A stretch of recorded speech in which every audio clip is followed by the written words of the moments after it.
kaitannya dengan diagnostik imaging, kemudian pencitraan diagnostik. Di mana pencitraan diagnostik itu ada yang konvensional, yaitu menggunakan sinar X atau sinar ronsen. Ada yang itu biasa, jadi contohnya adalah ini. Kita lihat, ini adalah foto rongga dada. Ya, rongga dada yang difoto menggunakan sinar X. Nah, ditampak sinar X itu diserap oleh tubuh yang dipancarkan walaupun hanya sesaat, itu bisa tergambar di belakang. Jadi sinar X itu diserap oleh tubuh yang menghasilkan warna putih ini. Jadi Anda perhatikan ini tulang-tulang, ini tulang belakang, kemudian ini tulang dada, rongga dada atas, kemudian ini rusuk-rusuk. Tampak di sini putih-putih. Dia tampak putih karena sinar yang datang dari belakang, belakangnya foto ini, itu terserap oleh tulang ini, dan slide foto itu, film foto itu ada di belakangnya. Yang ditembus tidak banyak diserap oleh tubuh, itu akan berwarna hitam. Jadi ini ada tampak ada di situ. Akhirnya sinar itu bisa nembus, ini ada bagian rongga dada dan sebagainya. Ini dokter yang lebih tahu apa artinya ini. Ini penggunaan untuk mendiagnostik dengan sistem yang lama. Ya, sistem yang karena Richard Ronson itu sudah lama digunakan sejak awal abad 19, abad 20 tahun 1900-an penggunaannya. Kemudian ada konsep yang kedua, tidak menggunakan sinar Ronson atau sinar X. Adalah proses fluoroskopi. Fluoroskopi adalah alat radioaktif yang bertujuan untuk mengambil gambar, tapi di situ gerak. Jadi kalau di radioaktif tadi, sinar X tadi orangnya diam, difoto sesaat muncul filmnya, kaca filmnya. Tapi fluoroskopi itu digunakan dengan kaitannya dengan gerakan. Di mana ini tetap sungguhnya membutuhkan konversi foton X-ray, sinar X tetap, tapi dengan merubah menjadi sinar listrik. Ya. Kemudian dari sini dapat untuk dilihat dengan monitor, TV atau alat perekam lainnya. Jadi biasanya di sini sebenarnya seperti penggunaan bahan fluor, utamanya bahan fluor itu misalkan pada masalah pembuluh darah, ya disuntikkan ya bahan fluornya, kemudian orangnya di sini ada yang masuk dalam semacam ini, itu kemudian pembuluh darah itu campuran fluor itu akan terbaca gerakannya kemana, ikut aliran darah dia di pembuluh apa, nah itu terbaca di layar. Nah ini biasanya adalah digunakan untuk melihat penyempitan pembuluh darah atau di jantung koroner misalnya. Bagian mana dan otot bagian atom yang bagian otot yang jantung yang mana yang mengalami penyumbatan. Ya. Di jantung koroner itu di pembuluh jantung. Nah itu untuk melihat bagian mana lebih tepatnya. Jadi dokter kan tidak bisa memperkirakan dengan hanya angan-angan saja gitu, tapi dengan alat di situ. Nah biasanya menggunakan konsep fluoroskopi. Nah, jadi konsepnya adalah secara fisik orangnya tidur di sini, ada gambaran sinar X-ray-nya yang tembus di sini, kemudian dibalikkan. Nah, di sini ada televisi kamera, dirubah seperti alat USG kemarin, di video output-nya. Jadi orang yang di fluoroskopi itu bisa melihat bagian organ mana yang mengalami penyumbatan. Orangnya bisa melihat karena itu dalam video geraknya. Jadi yang dideteksi adalah badan organ tubuh yang gerak, gerak jantung, gerak pembuluh, gerak darah, aliran darah dan sebagainya itu. Nah, denyut jantung dan sebagainya itu digunakan untuk dalam fluoroskopi. Beda dengan X-ray yang tadi diam. Kemudian ada yang lain yaitu mamografi.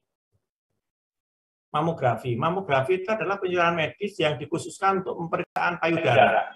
Ini biasanya untuk kanker payudara. Nah, kanker payudara. Di mana sesungguhnya adalah intensitasnya dari sinar X yang digunakan itu berenergi rendah. Kalau berenergi tinggi dia mampu untuk menembus rongga dada. Di sini menggunakan energi rendah, di mana tujuannya adalah untuk mencitrakan daging tubuh di dalam payudara. Nah, daging tubuh di situ tentu saja kankernya dengan kanker yang daging tubuh yang tidak normal di situ. Nah, maka digunakan sinar X dengan energi yang rendah.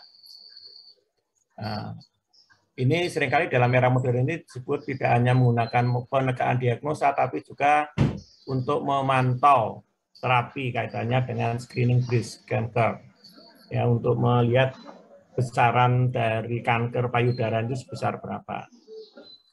Jadi ada ya, ini hanya cerita kaitannya dengan teman dosen di FKIP. Jadi ada teman dosen perempuan itu, ibu-ibu. Awalnya dia itu negur mahasiswinya. Mahasiswinya kok lama tidak konsultasi skripsi gitu. Karena lama dia suatu saat dia menghadap. Akhirnya dia tanya, kenapa kamu lama tidak ketemu teman-teman, sudah ada yang maju seminar, ada yang mau ujian, kamu kok malah belum, kenapa? Mahasiswinya akhirnya cerita, Bu, saya kena kanker payudara. Jadi masih mahasiswi. Terus dia tanya, gejalanya seperti apa? Ya, muncul benjolan, dia bilang. Dia mahasiswanya cerita awalnya saya muncul benjolan-benjolan. Terus lama-lama benjolan itu mengeras dan membesar. Benjolan itu. Dosen itu akhirnya kaget, karena gejala itu mirip dengan yang dia punyai. Akhirnya dia coba pulang konsultasi dengan suaminya, ini benar, dia periksa ke dokter. Ternyata betul, apa yang diceritakan Mas itu dia alami dan diperiksa dokter benar. Ya, malah stadiumnya stadium 4, tinggi di situ, karena sudah membesar anunya itu. Nah, dari situ akhirnya dokter di sini tidak sanggup. Pak, Bu, ini tolong dibawa cek Surabaya. Akhirnya dibawa ke Surabaya, langsung begitu hari ini dibawa, besoknya langsung suruh nginep, besok lusanya dioperasi. Ternyata termasuk kanker ganas. Ya, daging tumbuhnya itu sudah hampir sebesar bola tenis. Ya, bola tenis. Itu sudah cukup besar di situ, dan ternyata termasuk setelah diperiksa itu termasuk kanker ganas. Ya, untung itu akhirnya diambil. Nah, kemudian akarnya dia lakukan dengan kemoterapi tadi. Jadi akar-akar itu bisa dibunuh. Kanker payudaranya itu kanker yang akar-akarnya di situ. Anda jangan bayangkan bulat gitu seperti bola, itu enggak. Itu ada menyabang-nyabang gitu. Ya. Nah, itu yang sudah diambil tuh adalah akarnya. Enggak mungkin kita istilahnya ngedel-edel gitu ya. Daging itu kan enggak bisa.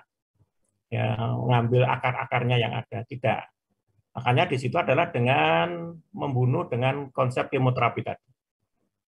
Nah, hanya dosen itu juga terapi setelah dioperasi, dia lakukan terapi kemoterapi, akhirnya sampai sekarang alhamdulillah dia sehat, walaupun hilang kedua payudaranya. Kedua payudaranya hilang di situ. Nah, sekarang dosen itu malah sudah ngambil kuliah lagi S3 dan sudah lulus dia. Nah, itu gambaran mamografi penggunaan itu. Jadi Anda pun mungkin harus hati-hati di situ, yang ini banyak ceweknya di situ, di sini. Ya. Tapi Anda tahu, oh, kalau ada gejala ini saya periksa dengan menggunakan mamografi. Gitu. Ya. Tapi ada juga alat yang lain selain tadi fluoroskopi itu yang bergerak. Kalau mamografi khusus untuk yang di payudara dengan energi sinar X yang rendah. Ada yang terkenal yaitu CT scan. Ya, computerized tomography sebenarnya CT itu. CT itu tersedia di rumah sakit sudah lama, sejak tahun 1970-an. Kemudian adalah modalitas penelitian medis pertama yang menggunakan komputer. Ini banyak digunakan, sekarang itu banyak sekali digunakan. Citrasid dihasilkan setelah sinar X melewati tubuh pada sejumlah sudut yang besar, yaitu dengan memutarkan tabung sinar. Ini gambarannya adalah hasil pencitraannya berbeda. Jadi saya ambil contoh di sini. Jadi orangnya ada di sini, yang di CT scan-nya ada di kepalanya misalkan. Di sini Anda lihat ada pencitraan sinar X-nya berhadapan, di sini ada penerimanya gitu. Jadi di sini menembus kepala, diterima oleh ini, dicitrakan, dimasukkan ke komputer, di sini terbaca. Nah, ini contoh hasil scan. Ini dari tampak sebelah kanan, ini tampak sebelah kiri kepala. Ini right, ya, sebelah kanan kepala, ini yang sebelah kiri. Nah, tentu saja dokter yang tahu, ya, dokter saraf yang tahu apa artinya. Ya. Ini tampak kepala yang sebelah kanan, ini tampak sebelah kepala sebelah kiri. Anda lihat bentuk citranya tidak sama dari keempat gambar itu. Ya, bentuk pencitraan. Dokter yang tahu posisinya, kemudian apa yang terjadi. Nah, sepengetahuan saya kalau ada pendarahan ini semakin lebar. Ya, ada semakin lebar. Kalau misalkan ada pendarahan otak. Ya, tapi dokter akan lebih tahu. Nah, dokter utamanya dokter yang bergerak di saraf ya. Akan tampak itu akan lebih tahu dia anunya. Kemudian sekarang yang lebih canggih lagi, kalau ini hanya tampak 2 dimensi bidang, maka ada yang tampak 3 dimensi, yaitu magnetic resonance. Magnetic resonance imaging, MRI, ya. Ini menggunakan alat medan magnetik, ya, 10.000 kali sampai 60.000 kali lebih kuat dari medan magnet bumi. MAI itu menggunakan sifat fisis nuklir magnetik resonan proton seperti atom hidrogen di situ. Nah, di sini untuk mendeteksi. Bedanya dengan scan di mana? Ya, penggunaan medan magnet yang berbeda. Jadi kalau mana tadi scan itu menggunakan sinar X, dari penggunaan medan magnet yang ada. Sifat fisisnya tidak sama. Ya, daya tembusnya tidak sama, akhirnya pencitraan yang dihasilkan juga tidak sama. Jadi ada teknik, contohnya saya tunjukkan gambarnya. Ini Anda lihat. Harga tampak kalau di dalam MAI itu adalah lebih leku-lekuannya tampak lebih jelas. Ya, ini tampak lebih jelas. Ada seolah-olah berbentuk seperti 3 dimensi begitu. Nah, ini bedanya. Jadi kalau Anda lihat, kalau tadi Anda bandingkan dengan di CT scan. CT scan hanya tampak datar-datar saja. Ya, di CT scan. Tapi kalau Anda di MAI akan tampak lekuannya tampak. Dan lebih jelas ukurannya di situ.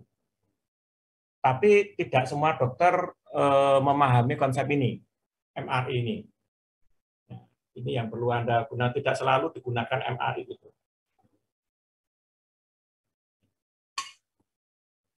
Kalau di Jember itu ada MRI itu ada di pojokan SMP 2 itu. Berseberangan pojokan dengan SMP 2 alun-alun itu. Ada rumah sakit klinik kecil itu yang arah stasiun. Ya, di kanan jalan itu ada MRI di situ. Menggunakan alat itu yang biasanya kalau dokter mengarahkan ke sana, MRI-nya dengan alat yang semacam ini digunakan. Nah, menggunakan ini karena pencitraannya tidak sama. Ya, pencitraan bentuk gambarnya tidak sama. Oke, sampai di sini mungkin ada pertanyaan? Ya. Mungkin ada sebelum saya melihat ke materi yang lain, mungkin ada pertanyaan yang mengkaitkan dengan materi ini.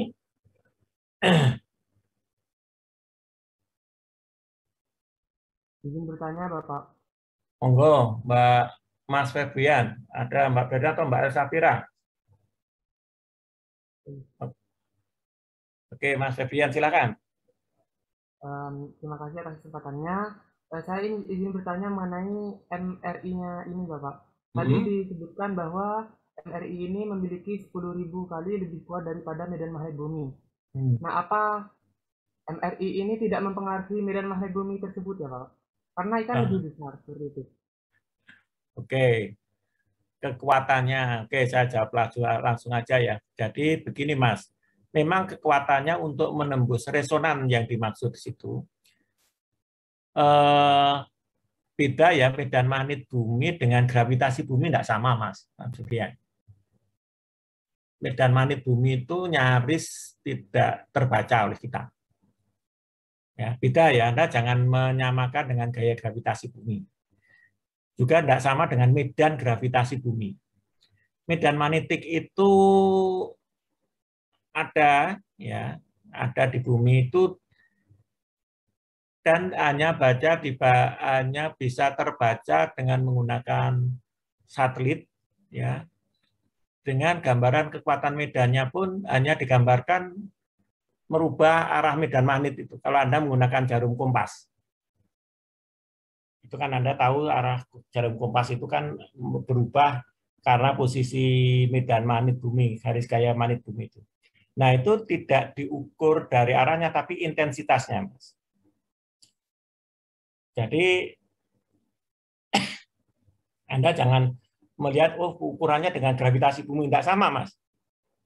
Jadi, medan magnet bumi dengan gravitasi bumi tidak sama. Ya, kalau medan magnet bumi itu hanya mempengaruhi jarum kompas atau garis gaya dari medan-medan yang logam yang dapat ditarik oleh magnet. Itu aja. Walaupun itu ya sebenarnya kalau kita baca secara efek ke arah geofisik ya ada. Tapi tidak dikaitkan dengan gravitasi bumi, Mas. Tidak sama. Jadi di dalam fisika, saya singgung sedikit aja, dalam fisika itu ada 4 gaya besar, perhitungan besar, 4 gaya yang utama. Yang pertama adalah gaya gravitasi. Yang kedua adalah gaya magnet. Yang ketiga adalah gaya listrik. Dan yang keempat adalah gaya inti. Jadi gaya magnet itu tidak sama dengan gaya gravitasi. Jadi kalau tadi ini hanya diukur sekitar 10.000 sampai 60.000 terhadap gaya magnetnya, bukan terhadap gaya gravitasi. Jadi tidak berpengaruh, Mas Febrian. Nggih? Tahu anu nggih? Atau maksudnya Mas Febrian ya? Baik, Bapak. Terima kasih. Oke, mungkin Mbak Elsafira mau tanya? Oke, Bapak. Terima kasih atas kesempatannya. Sebelumnya perkenalkan, saya Safira Putri Arasya. Izin bertanya, Pak. Mengenai tadi di klinis kan salah satunya ada radioterapi, enggak, Pak? Nah, radioterapi itu kan bisa untuk apa? Kayak menghambat pertumbuhan sel kanker, juga bisa bahkan membasmi sel kanker gitu, Pak. Nah, tapi dari radiasi itu sendiri kan dia bisa juga punya efek samping merusak sel-sel yang masih sehat. Nah, itu gimana nggak, Pak, biar kayak seimbang gitu, biar yang sehat tetap sehat gitu, Pak. Oke, terima kasih pertanyaan yang bagus untuk Mbak Elsafira ya, untuk pertanyaan yang mengkaitkan dengan Anda yang berada di kesehatan masyarakat. Oke, Mas, Mbak Elsafira, itu termasuk yang lain ya. Jadi memang radioaktif itu kita tidak bisa menghindar, ada di mana-mana. Jadi kalau saya mau cerita secara umum, Mbak ya, Mbak Mas ya, radioaktif itu sebenarnya ada di sekitar kita. Di tempat Anda, mungkin di kursinya Mbak Elsafira pun juga ada. Mungkin di dindingnya Mbak Rifda juga ada. Di dindingnya di Mbak Wahyu juga ada. Di lantai juga ada. Kenapa? Semua bahan itu hampir ada kandungan walaupun itu dalam satuan mikron. Termasuk bahan makanan kita.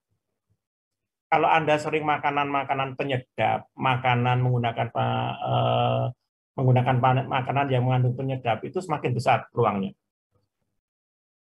termasuk makanan-makanan yang mengandung hot plates, makanan siap saji, itu juga akan karena proses di situ.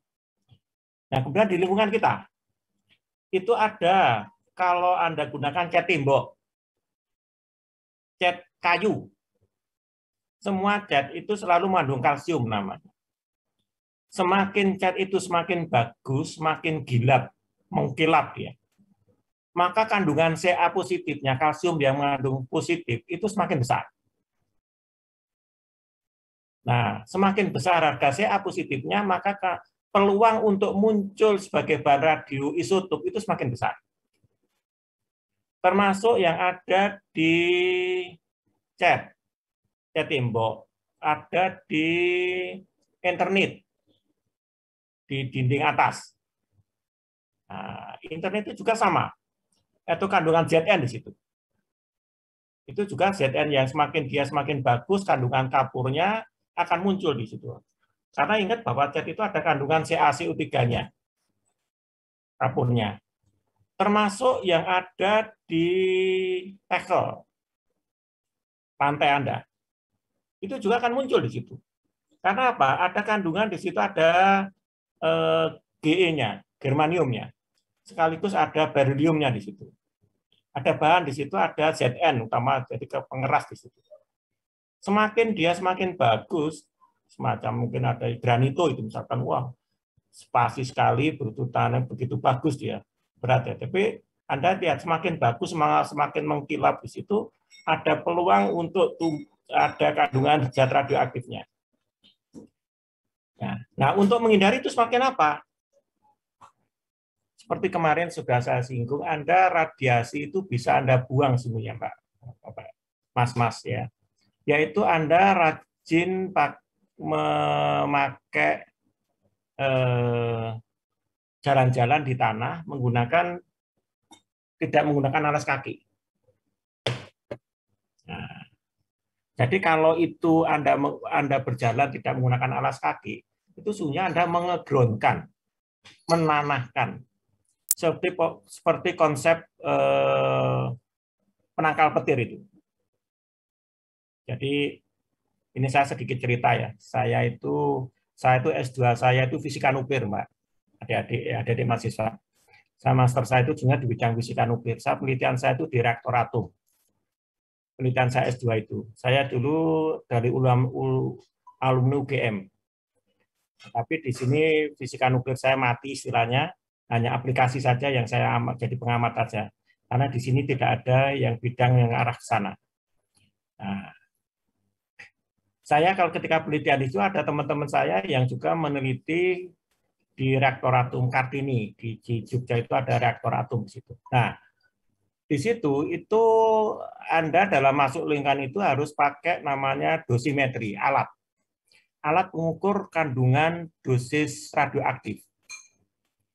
Nah, tubuh kita itu mampu untuk menerima maksimum dalam 1 minggu itu sebesar 2 milikuri.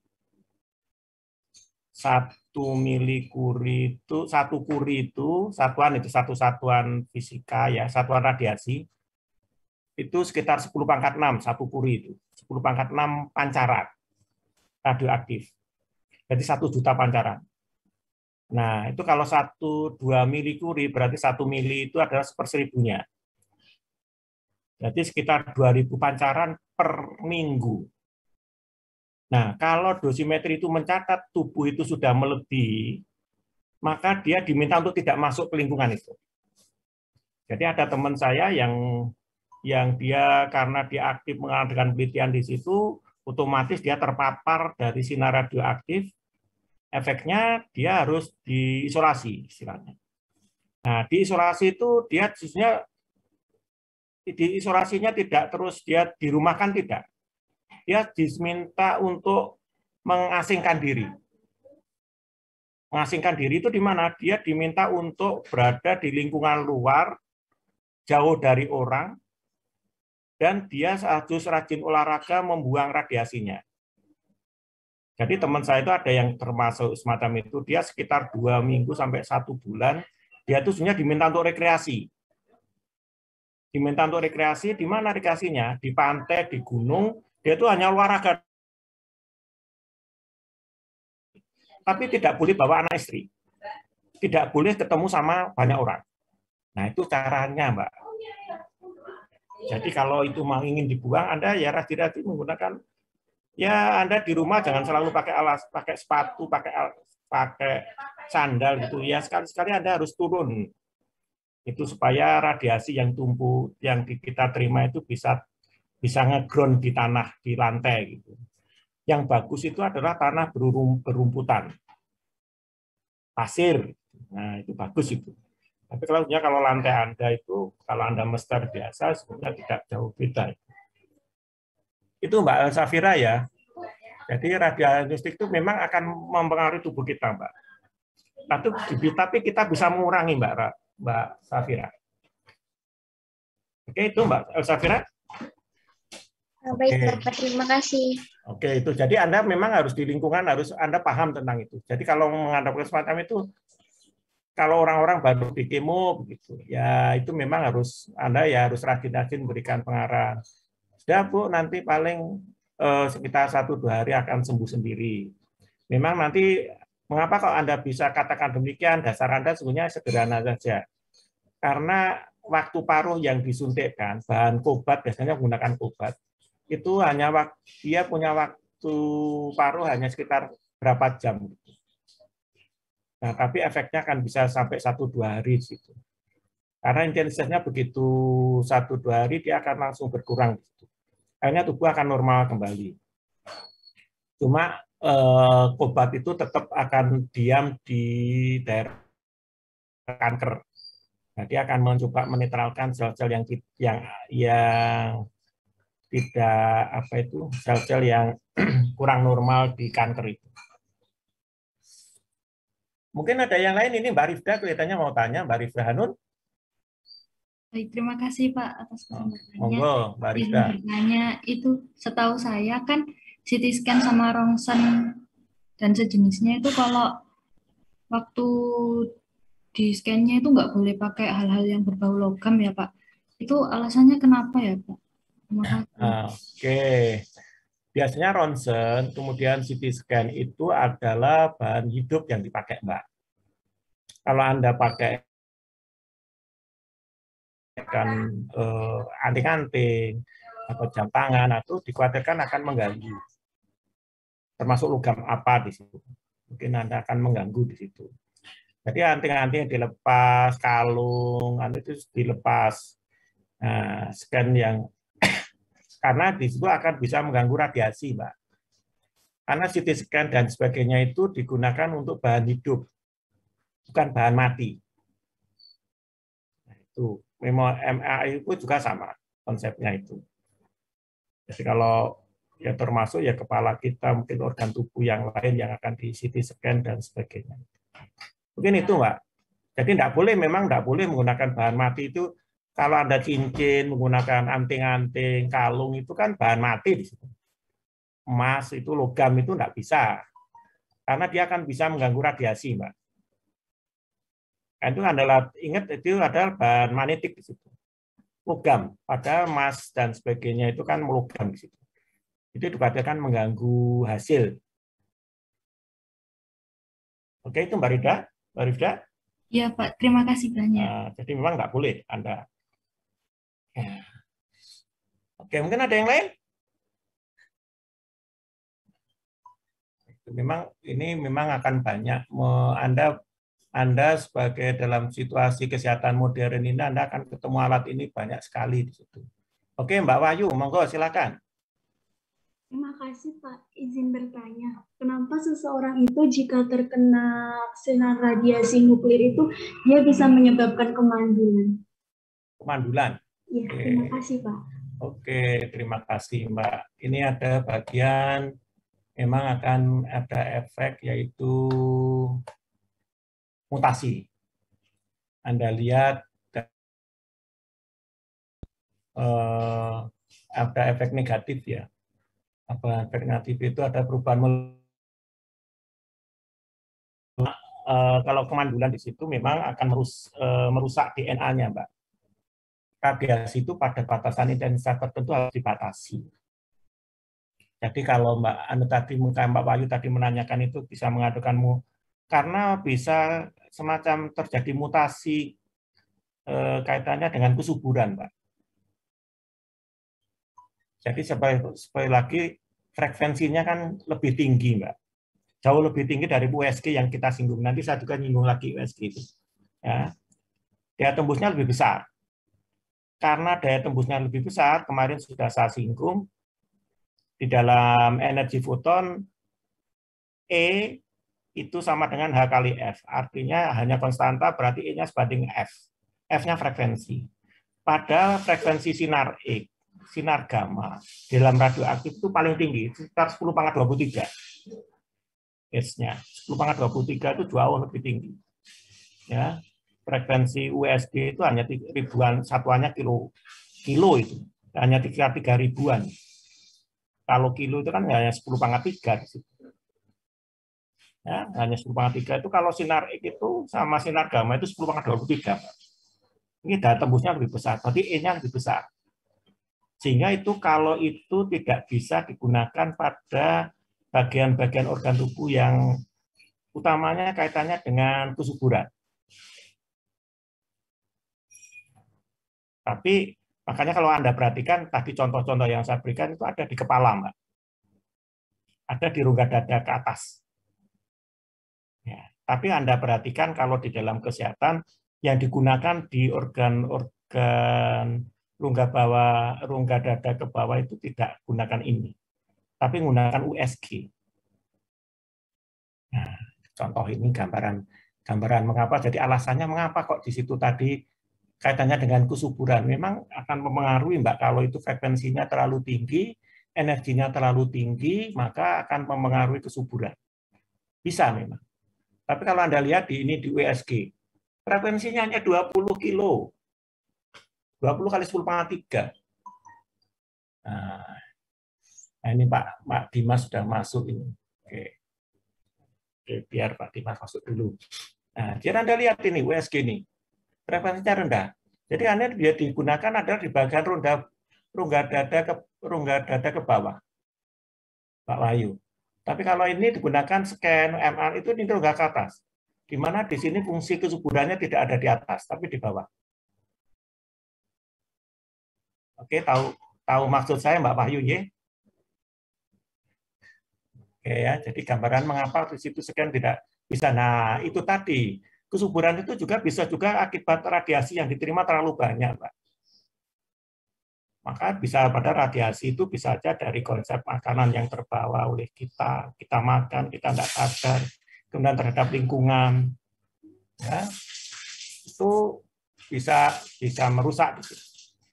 Makanya saya katakan Anda harus rajin olahraga, rajin membuang frekuensi dalam tubuh Anda yang terlalu banyak menerima sinyal itu, ya, terendam di dalam tubuh Anda bisa dibuang, itu harus rajin-rajin dibuang. Ya. Maka penting itu kalau namanya olahraga itu supaya membuang frekuensi itu. Nah, ini contoh ini penggunaan USG ada di bawah. Tidak akan digunakan paling di rongga jantung, tapi di jantung itu ada di sini. Nah, beda. Nah, kemudian pencitraan yang lain. Ya, kemarin sudah kita bahas bagian di sini. Jadi USG itu menggunakan frekuensi suara ultrasonik di situ. Ya. Ultrasonik ya, frekuensinya tidak begitu tinggi dibandingkan dengan sinar X. Hasilnya pun sehingga tidak banyak merusak seperti gambaran ini. Kalau minggu kemarin saya sampaikan itu tidak muncul, ya, muncul gambar. Di sini ada skalanya, Mbak. Ini ada ukuran calon bayi sikut ini ada di sini bawah, dia ada 5,6 cm, ada ukuran padanya ada 0,5 cm ketebalannya gitu. Jadi masih kecil di situ. Kemudian diperiksa pada jam sekian, tanggal berapa itu ada kandungan di situ. Kemudian ada ini dokter yang lebih tahu artinya ada di sini, tapi di sini ada muncul satuan-satuan sentimeter. Apa kodenya ada 658, yang maksudnya apa dokter yang mungkin yang utamanya dokter kandungan yang tahu. Jadi ini keadaan janin ketika Ini kalau dia hanya 6,5 itu barangkali hanya baru berusia 2-3 bulan di situ. Ya, masih kecil di situ. Masih berapa minggu di situ. Jadi belum tampak membesar. Tapi Anda perhatikan di sini sudah ada calon kepala, ini ada calon tangan, ada calon sudah muncul di situ. Ya, mungkin hanya sudah berapa minggu di sini. Termasuk di sini ini ada besaran panjang ini hanya 2 cm, di sini kecil sekali. Ini ada 2 cm sehingga di sini ada calon bayi sikut di sini ada di sini. Nah, ini digunakan dengan citra-citra ultrasonografi di situ. Jadi tidak lagi digunakan menggunakan sinar X. Ya.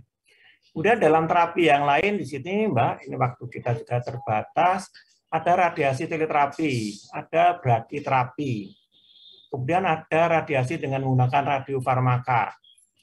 Radiasi eksternal itu menggunakan untuk paparan yang lebih luas. Ya, dilakukan dengan sumber radiasi letak pada jarak yang tertentu di luar target. Misalkan tumor, misalkan atau radiasi kulit, misalkan atau kulit, efeknya akan punya lebih luas untuk bisa jadi alat ada di luar sehingga hampir seluruh tubuh bisa terbaca menggunakan radiasi eksternal itu. Kemudian ada konsep di sini ada kobat, pembaca linear. Di sini gambaran ini tampak kalau di sini kan bisa orang hampir seluruh organ bisa terbaca di sini, termasuk di sini juga sama. Kalau di sini tadi hanya bagian kepala saja atau apa, ini bisa seluruh tubuh bisa terdeteksi di situ. Kemudian ada konsep menggunakan brakiterapi. Nah, brakiterapi itu adalah konsep jarak brakit artinya pendek.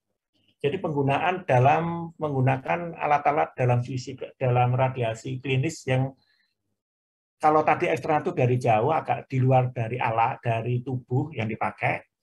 Tapi dalam brakiterapi tidak. Dia menggunakan konsep ada teknik implantasi, ada intrakaviter, dan kontak. Ini saya sampaikan juga ada yang gini. Ini jadi menanamkan sumber radiasi ke dalam tumor. Dan ini biasanya dapat dilakukan pada radiasi kanker lidah menggunakan jarum cesium 131 atau iridium 192. Dan dimasukkan diimplantasi untuk waktu tertentu secara temporer sesuai dengan dosis yang diperlukan dan akan diangkat setelah dosis tersebut tercapai. Jadi Anda ingat ada waktu dosis. Dosis itu banyaknya radiasi yang diterima per satuan waktu. Nah, itu dosis yang digunakan radiasi di sini ya. Pancaran maka tadi saya singgung ada satuan Curie di situ. Jadi satuan Curie di situ akan dikaitkan dengan banyaknya radiasi. Curie itu satuan radiasi nuklir. Jadi contoh yang ada misalkan implantasi itu semacam ini. Anda lihat di sini. Ya, sedikit menjijikkan. Jadi tapi di sini ada Anda lihat kanker yang ada di sini ada di tulang yang dilukai, kemudian cesium atau iridium dimasukkan di selang-selang ini. Dilibatkan di dalam di sini, ini model implantasi di sini ditanamkan di sini. Setelah beberapa waktu diberikan, dosis sudah diterima berapa, di sini bisa dilepas lagi di situ. Ini gambarannya ada di sini. Nah, ini proses brakiterapi di situ. Nah, kemudian ini model intrahan ini Anda bisa baca ya, kayaknya ada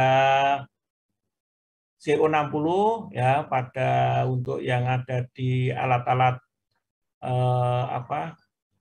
kesuburan, nah, ada di kanker mulut rahim ya, kemudian di bagian-bagian lain termasuk ada di paru-paru di sini, kemudian di bagian nasofaring, bagian pernapasan di situ. Ada kemudian ada sistem brakiterapi sudah, nah, kemudian ada konsep ada di sini. Nah, jadi aplikasinya cukup banyak ya. Ini Anda bisa Anda baca untuk bahan pengetahuan Anda di bidang kesehatan, utamanya di radioklinik. Ini waktu kita terbatas, jadi menyampaikan secara utuh di sini. Kemudian ada terapi menggunakan kamera gamma. Ya, jadi penggunaan itu mendiagnosis di sini. Ya, jadi dalam diagnosis ada konsep memantau radiasi dengan digunakan berupa kamera gamma yang dapat mendeteksi sinar-sinar gamma dari bagian tubuh pasien yang sedang diperiksa. Nah, ini konsep kamera gamma untuk mendeteksi kandungan-kandungan radioaktif yang mungkin ada di dalam tubuh pasien. Kemudian ada beberapa, di sini ada radiofarmaka. Ya, tadi sudah. Nah, oke, saya kira itu yang dapat materi yang bisa saya berikan hari ini. Mungkin kalau nanti ada pertanyaan, oke, ini Pak Dimas sudah masuk namanya. Nah, Pak Dimas, Assalamualaikum. Waalaikumsalam. Terapsila. Maaf ya, saya potong, saya pakai waktunya. Ya, ini pertemuan terakhir kan materinya banyak Pak ceritanya. Ini biasanya kalau kuliah dulu masih harga itu ini saya bisa temukan 2 kali pertemuan Pak. Ini saya bisa cerita banyak tentang ini, tapi ini akhirnya harus pintas ini. Biar mahasiswa belajar sendiri. Ada pembagian yang bisa. Ini nanti akan saya share materi ini, Anda bisa membacanya lebih detail lagi. Oke Pak Dimas, ini sudah jam 4, mungkin mahasiswa juga ada yang belum sholat tampaknya, mungkin biar sholat dulu, mungkin Pak Dimas. Oke, saya tutup. Saya share, kemudian Pak Dimas jadwal belum muncul ya? Sejauh ini masih belum ada kabar ini Pak. Cuma ya. Sepertinya memang UTS minggu depan. Cuma nggak ada jadwalnya masih. Oh, belum ya? Soalnya ada kabar untuk perkuliahan luring ini mulai hybrid. Jadi mulai hybrid tanggal, ya? Iya, mulai tanggal 18 itu sudah bisa mulai yang offline. Oh gitu ya. Jadi memang, tapi itu tampaknya dikhususkan untuk yang kalau di FKIP itu yang tadi Mas, tidak semuanya. Artinya yang utama angkatan 2020 itu belum pernah masuk kampus, Mas. Kalau saya lihat pengarahan dari Warek 1 kemarin itu angkatan 2020 itu yang diutamakan. Oke, ini semester 3 ini kalau bahasanya. Bahasanya semester 3 angkatan 2020. Jadi angkatan ini namanya belum, masih daring ini. Ya, jadi ya ini mudahlah Pak Dimas biar ini biar segera selesai lah. Saya sudah ingin ketemu secara luring terus terang. Begitu ada di sister itu ada angket, saya minta luring aja gitu. Rasanya kasih kuliah daring itu kurang Pak Dimas. Mau menjelaskan lebih detail, kasih contoh, kasih dengan itu rasanya kurang pas ya. Jadi pengalaman ngajar wis tuh saya ngajar sudah berapa Mas ya? Hampir 40 tahun Mas itu. Hampir 35 tahun lebih. Jadi kalau pengalaman ngajarnya kan daring ini hanya sekitar 1,5 semester ini, hampir 1 ini. Aduh, saya rasanya lelah aja ini. Duduk terus nggak bisa olahraga, nggak bisa kemana gitu rasanya ini. Jadi ya, tapi harus kita hadapi. Akhirnya saya harus bisa menerima kenyataan ini. Tadi ya, syukurlah kalau sudah ada keputusan untuk berluring ya, utamanya 2000. Karena saya lihat di beberapa universitas sudah mulai, Pak. Istilahnya bukan pertemuan terbatas, tapi terkendali istilahnya. Oke. Nah, terbatas itu dibatasi, tapi itu terkendali itu ya sebenarnya hampir sama saja. Cuma protokol kesehatan tetap diaktifkan, kemudian jumlah mahasiswa juga tetap dibatasi. Oke. Ya, sama aja sebenarnya, Pak. Ya sebenarnya sama saja, tapi tetap mahasiswa dikendalikan supaya harus pakai masker, harus sudah tervaksin dan sebagainya. Oke Pak Dimas, saya izin ya, dan untuk mahasiswa untuk jadwal ujian tunggu pengumuman dari fakultas ya. Kita ikut ujian, ikut fakultas. Kemudian yang tadi saya sampaikan, saya mungkin ada tugas terakhir yang nanti akan saya upload di pertemuan ke-7 ini. Ya, nanti Anda lihat ada tugas kalau mungkin bisa akhir minggu ini. Tunggu aja tugasnya seperti apa, karena itu akan berlaku untuk kelas A, B, C, D. Kemudian saya juga ini pertemuan tatap muka ini mungkin yang terakhir hari ini. Setelah itu nanti akan ketemu dosen yang lain ya, Pak Bu Tanti sama Bu ya Pak Dimas ya. Oke. Bu Tanti sama Bu Mariani kelihatannya enggak sekarang ya? Bu Maharani, Pak Aziz. Pak Aziz sama kemarin ketika jenengan enggak masuk itu Pak Aziz sempat masuk, Pak. Oh. Apa dia lupa atau bagaimana ngeklik masuk gitu sebentar gitu. Saya pikir wah, apa Pak Dimas itu ganti ini Pak Aziz gitu. Okay. Tapi sempat saya nggak sempat nyapa, tapi ada namanya gitu Pak Abdul Aziz ya, dengan itu. Ya, tapi saya sebelum sempat nyapa terus dia keluar lagi kan gitu. Oke adik-adik mahasiswa, saya izin ya, mungkin selama 7 kali pertemuan ini saya ada kekurangannya, saya mohon maaf. Ya, mudah-mudahan Allah memberikan kesempatan kepada kita untuk bertemu lagi di lain kesempatan. Ya.